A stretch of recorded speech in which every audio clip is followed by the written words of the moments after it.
Welcome to episode 108 of Drew's Sports Crew here on this Monday night. Yes, myself, Drew Skyberg here, back from, a wild home opener for the Milwaukee Brewers. It was an exciting one today. I'll talk all about it. Again, great to be back here for episode 108. And we're going to be discussing here. We'll start with the Milwaukee Brewers. We'll talk about baseball, right? It's back. It's great. It's exciting. It's fast paced. It's, on top of that, you can steal a lot more bases now. We'll talk about that too. But otherwise, we're going to wrap up with the Milwaukee Bucks. We'll talk about week 25 last week. Final Bucks prediction challenge will be posted tomorrow. And that'll be posted on TikTok, YouTube Shorts, on, again, Instagram Reels. You'll find that at Drew Sports Crew. It's exciting, but again, it's bittersweet, right? I mean, it's the last prediction challenge of the season. However, right, we have playoffs coming up soon. So I guess I have a playoff prediction challenge, but I'll wait and see how we have to see how the Bucks do. We have to see what seed they are. Or looks like the one, hoping for it. I'll talk about what we're looking at that also, but yeah, I'm going to be doing some playoff picture. I'll be talking about possible matchups, likely matchups, kind of that, the scenarios for the Milwaukee Bucks, so you can kind of visualize who they probably are going to play, who they could play, right? We'll talk all about that. But otherwise, announcements-wise, again, at Drew Sports Crew, Instagram, Twitter, and TikTok, and YouTube, right? If you're watching right now, make sure to hit subscribe and like and hit that like button as well. But again, if you're on Spotify, you know the drill. Just follow, 5-star review, same on Apple Podcasts, or all listed platforms, right? Go through that procedure on that. But otherwise, scheduling this week, you'll have, of course, Journey to a Million. Zach Roush and Jared Vleski will most likely be joining me on Wednesday for another episode. But also, right, MLB DFS is here. What? Yep, I got you covered. Don't worry about it. That will be on Friday. We'll be previewing that slate. Reason Friday with some of those night games makes it a lot easier. I'll be at the game Saturday. I'll talk in the schedule. But that's kind of what we're looking at. Of course, our 3-episode week. Let's get rolling. Baseball time. The Milwaukee Brewers win a thriller at home for their home opener. Look, that series in Wrigley, game 1 was brutal. Let's be honest. It was brutal. It was Wrigley. The whole series. It's a 3-game series in Wrigley in March and April. We know the weather's not going to be ideal. It wasn't. Otherwise, games 2 and 3 picked it up. It's unfortunate with Luis Urias. We'll talk about what was going on in that with him right now being out. But look, Monday, April 3rd was a great day for the Milwaukee Brewers. Home opener, right? Brewers love their home openers. I love their home openers. I've been going right since 2015, and good to go back for another year on that. Exciting time, and the game was fantastic, right? I mean, Brewers win 10-0. Nice win. 3-hit game only for the Mets. It was Freddie Peralta versus Carlos Carrasco. I think the cherry on top for this one for me was, Luis Guillorme pitching the bottom of the 8th was great. And him leading the MLB in ERA now with the 0 ERA was great. But Bryce Wilson getting a 3-inning save, I thought that was cool. Again, Bryce Wilson dynasty holder in a big dynasty league for baseball, whatever that means to you. It's cool to see. He had a great spring. He was actually a guy who, right, the Brewers, I believe, trade and they only give up cash considerations, right? You have a guy like Wilson who, again, he can be an out-getter. He can be an inning eater. When I say out-getter is those more, those high leverage situations. Those inning eaters, maybe they're not so much like today, right? I mean, he was the inning eater today, but really, I mean, this was his first appearance. Looked great. I can really see him progress into some sort of out-getting role. I do think then, like, Peralta looked phenomenal. Again, another guy who had a great spring, who just starting off strong in 2023. Peralta looked fantastic. There's some control issues, right? I mean, there were 6 walks today that the Brewers allowed, and again, Peralta um, gave up some of those. I believe his total was 3. Yeah, it was 3, and Wilson had the other 3. Um, but otherwise, I thought just Peralta did fantastic, right? I mean, he got into some jams, got out of them, played great. Um, Going on the Brewers side, I mean, it was the bottom of the order today. I'll tell you the bottom of the order combined. So when I say bottom, or I'm thinking like, let's talk about the 6, 7, 8, and 9 hitters. They had, you ready for this? They had 6 of the 10 hits. When I say, and it was 6 through 9. And then they had, of the RBIs, they had 7 of the 10 RBIs was the 6 through 9 hitters. So look, bottom of the order came to play today. They showed up. Not to say guys like Winker or Adames did not. Adames was 1 for 5 with an RBI. Also, Winker played. I mean, we knew Winker was going to have a nice spot in this lineup against right-handed pitching, but really, I mean, the amount, the value he brings that DH spot too is I really underrated it. So far I'm seeing through 4 games. Right? I mean, Winker's such a patient hitter. 2 walks, good exit velo numbers. It was like, wow. I mean, this guy's just a hitter, man. And having a DH in the DH spot, of course, when we see more lefties come about, Brewers again struggle against lefties. I don't know. Is it I have a good feeling Voigt's going to be playing first when that's the case, but I mean, it was good to see. I mean, it was good to see for Winker. Again, still hitting lefties is my concern. Christian Yelich, let's not talk about it. 4 strikeouts, 1 for 4. He walked though, but 4 strikeouts nonetheless. It was not a good, or 0 for 4. My apologies. With 4 strikeouts, 1 walk. Yeah, I mean, it was good tough. Camp wasn't putting the ball in play, not making good swings.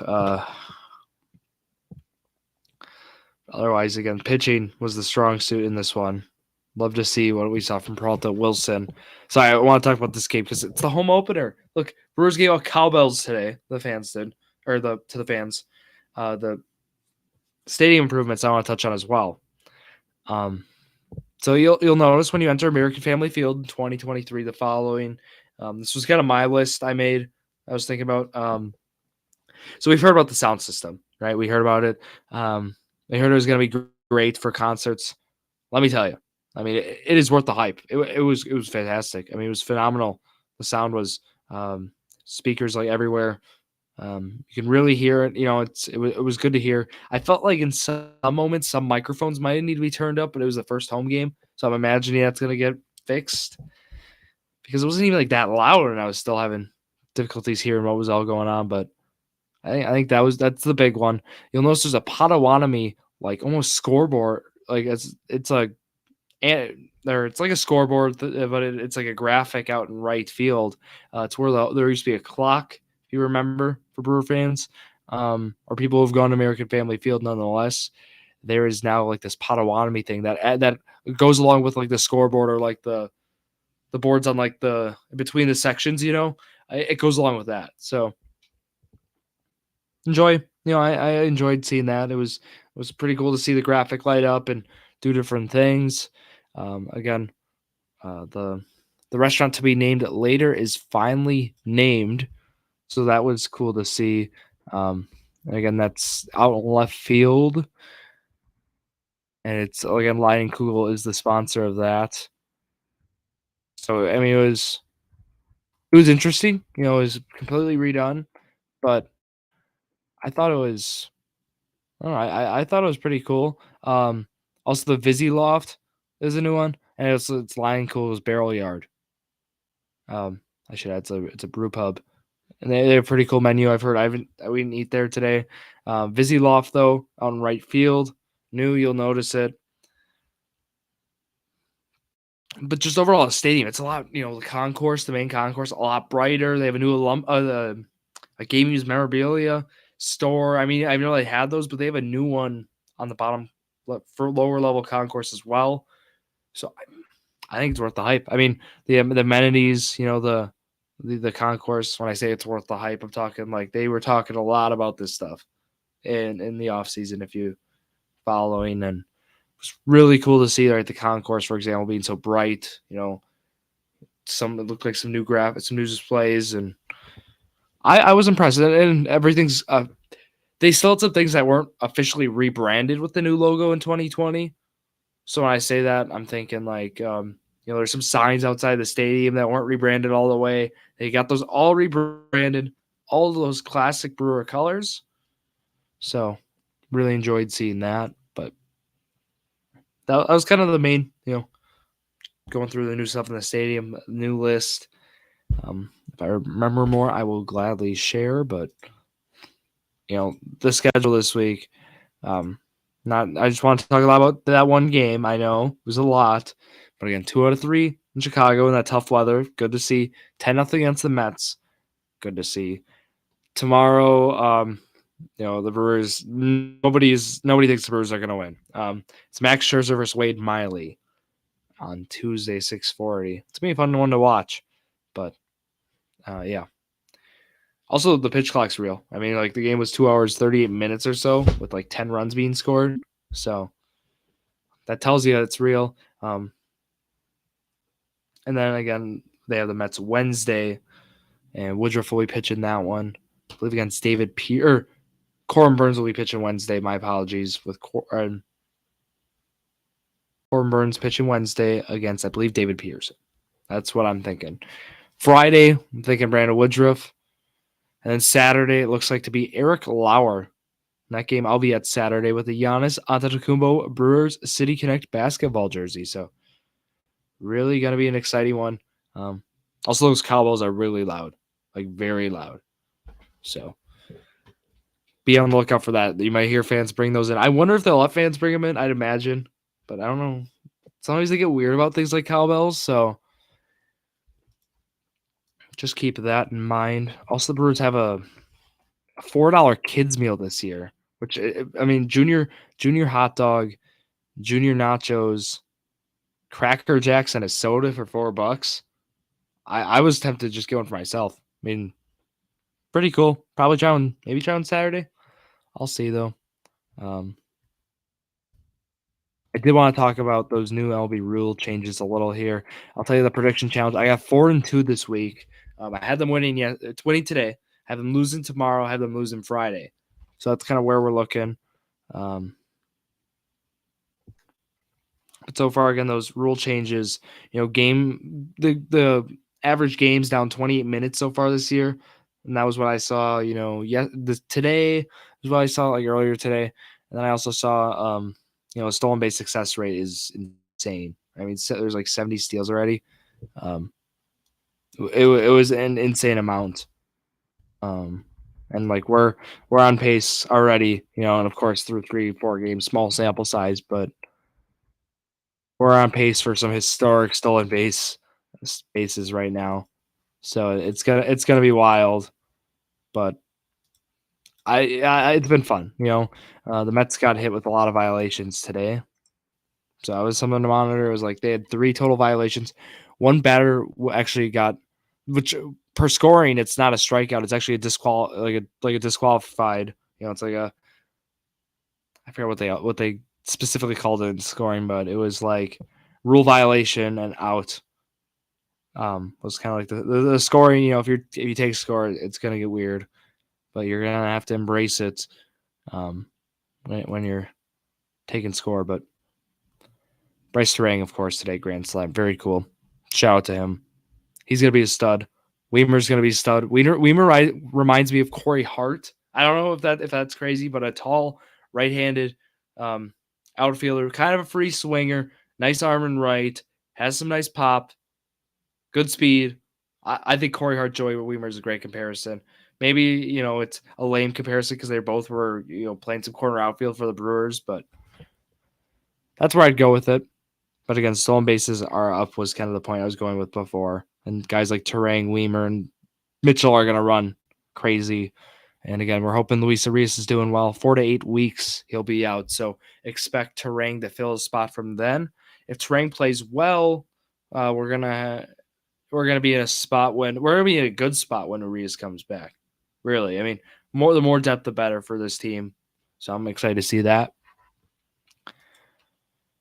But otherwise, that's the main stuff I had for baseball. I wanted to hit on the home opener experience. I got some photos, some videos. I'm gonna be posting, so be ready for those. I love posting the sports content.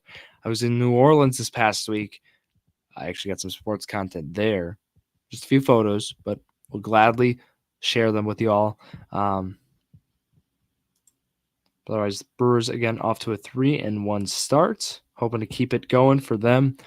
Let's go to basketball. Sorry, there's a lot of baseball talk about the Brewers and about one specific game, but really got to get the information out today about what happened. What was my experience like? Because when you all go to the ballpark, I want to make sure you all enjoy the experience. Please walk around the ballpark, see all the new stuff I was talking about. It was great. And yeah, I mean, again, I'll try out that kids meal too. Try out that $4 kids meal. I'm intrigued to see how that goes. So let's go to basketball. In basketball today, we got to talk about what's all going on. And, the big thing is we have 4 games left. I'll read them to you. It's Washington. So we go at Washington tomorrow, 6 p.m. That's April 4th. Wednesday, April 5th. So you have a back-to-back thrown in there. The Chicago Bulls at home. This one's on ESPN. This is a big one on ESPN. 6:30 p.m. tip. Friday at home against Memphis. And then you go to Toronto. I'm happy we got Memphis at home. Last time we played Memphis on the road, we don't want to talk about it. What was that, 30, 40-point game? It was a disaster, to say the least.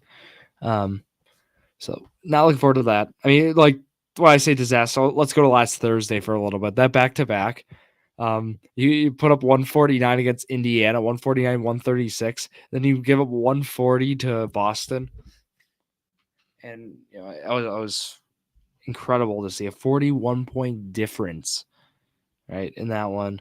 Giannis played. I mean, Giannis put up 24 points. The Bucks weren't hitting shots. I mean, they shot 32% from 3 compared to Boston shooting 51% from 3. This was one that actually moved all the power rankings, like Boston number 1, Boston 1, Boston 1. And I'm like, no. You saw my power rankings. They came out.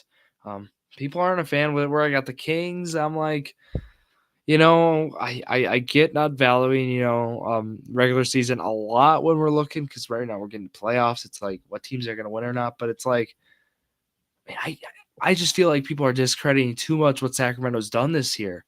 They break the playoff curse, right? I mean, they actually, in a Western Conference where teams it's been a gauntlet. They've like gone above the hurdle and are like this team that's just stuck and safe at 3.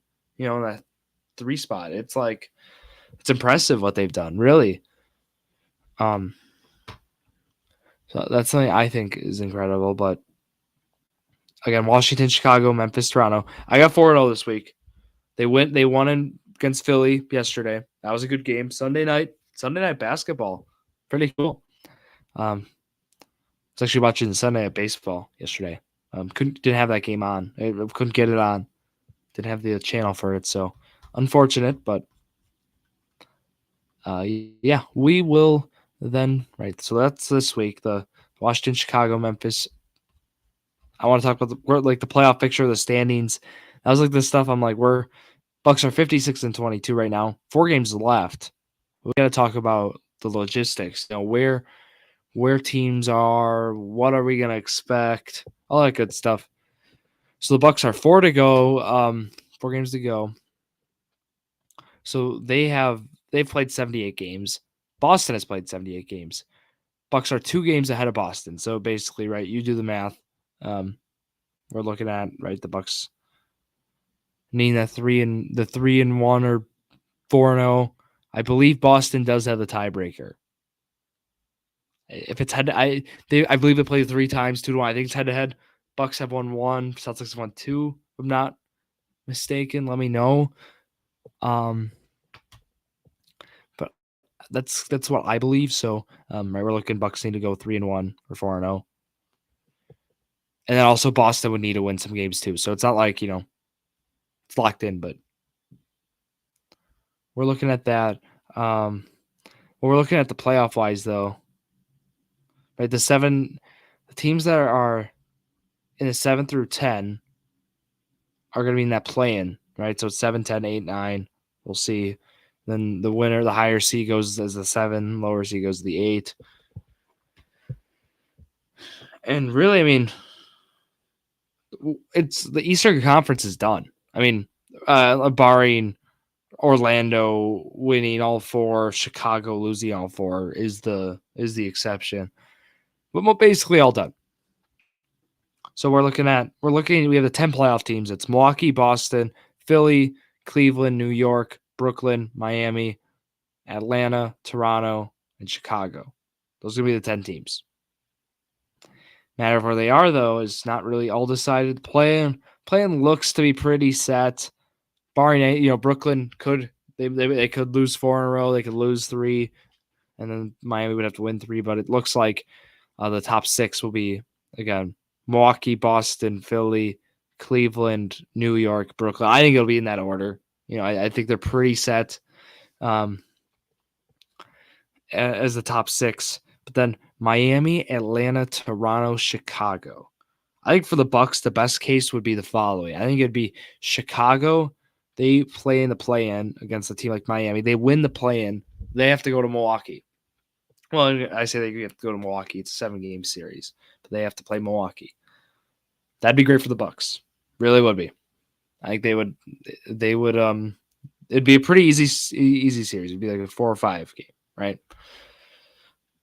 Quite frankly, I think the Bucks play any of these 4 teams in a series. I think it'll be a 4 or 5 game, maybe 6, but I see that pretty unlikely. I was actually already looking and us Bucks fans, we're lucky, we're spoiled, right? I mean, I was more looking at who we're going to play in the second round. I'll be honest. I was thinking, it looks like it's going to be Cleveland or New York. You want New York, in my opinion. I think, so I mean, just to kind of talk about my playoff picture, I think it'll be Cleveland or New York. And what would happen is they couldn't really, the winner of Miami, Atlanta, they won't play is how it works. I should reframe this. I described the play-in, right? It's not 7, 10, 8, 9. My apologies. I meant it's 7, 8, 9, 10. And then the winner of the 7 and 8 game goes as the 7 seed. The loser plays for the loser of the 7, 8 seed plays the winner of the 9, 10 for the 8 seed. Right. So my apologies on that. But what happened is Chicago would have to win 2 games in order to play.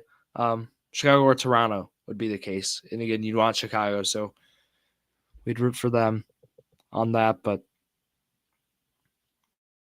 again, it'd be Cleveland or New York. That's what I meant. I was talking before New York, ideally, but then we're looking like a Boston might.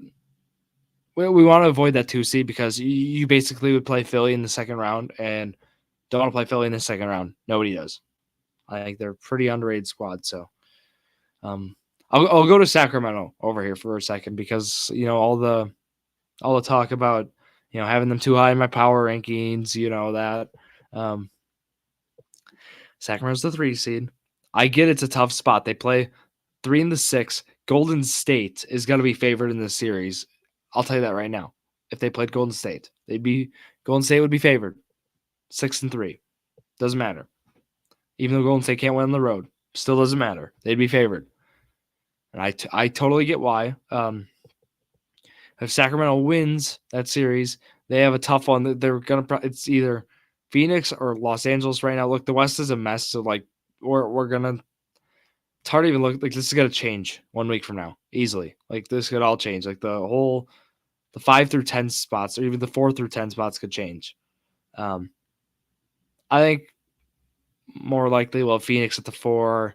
But we could actually have Sacramento play I think Sacramento's best case would be Sacramento plays the Clippers in a 7-game set. I like Sacramento. That's best case.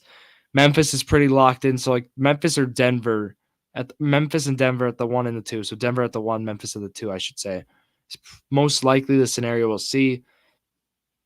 That'll be like Denver versus, one of those 4 playing teams. Right, Dallas right now is not in it, which is incredible to see. New Orleans actually the 8 spot right now, and then Minnesota at the 9, OKC at the 10. It's crazy how teams under 500 are gonna make the playoffs. It's incredible to me. Like OKC 30, like the 10 seed in the West for sure is gonna be under 500, or either gonna be 500 or under. I think they'll be under. Pretty weird, but again, I'll make my official bracket for the playoffs next week when we have more information. But just want to kind of preview like what's going on. Looks like Milwaukee's gonna. So for the Bucks, you're gonna play either Toronto. I mean, you could really play either Toronto, Chicago, Miami, or Atlanta. It's more likely you'll play. I don't even know who it's more likely you'll play. You'll pick one of Miami, Atlanta, and then possibly both of Toronto, Chicago. And then you'll play either Cleveland or New York, and then you'll play anyone in that finals, in the conference finals when you make it, and the finals when you make it, Milwaukee Bucks. So playoff picture for NBA gets weird with the expanded playoffs. Kind of like when baseball last year, it got weird, but we ended up getting through it. And yeah, those are the main things I wanted to talk about, right? My Bucks prediction 4-0, Brewers prediction 4-2. Got that. Power rankings again for LB will be out either tomorrow or Wednesday. I want to get a bigger sample size for games too before I start, moving teams around after a weekend of baseball. So keep that in mind. But those are the main things I had. Again, at Drew Sports Crew, all platforms, find me there. And again, I'll be back here Wednesday and Friday. Friday will be MLB's DFS. And let's go Milwaukee Brewers and Milwaukee Bucks. So thank you all for listening to yet another episode of Drew Sports Crew. It's a perfect podcast for you.